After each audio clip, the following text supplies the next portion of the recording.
पुन्हा घेतलंस टेन्शन? किती वेळा सांगितले तुला की जेवढा विचार तू डोक्यात करतोयस ना तेवढी परिस्थिती बाहेर वाईट नाहीये. अरे वेड्या, कालचा दिवस मी पार पाडला, आजचा दिवस मी सांभाळतोय. मग उद्याची काळजी तू का करतोस? या जगाच्या रंगमंचावर तू फक्त एक पात्र आहेस रे. सूत्रधार तर मी आहे ना. मागे वळून बघ एकदा. याआधीही आयुष्यात असे कठीण प्रसंग आले होतेच की. तेव्हा सगळं संपलं असं वाटत असताना अचानक मार्ग मिळाला होता ना. कोणी काढलं तुला त्यातून बाहेर? मीच ना.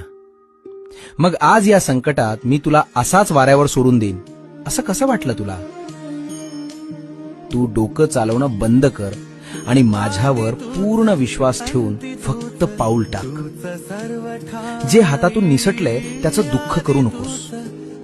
आता डोक्यातून काळजी काढून टाक. भिवू नकोस. मी तुझ्या पाठीशी आहे.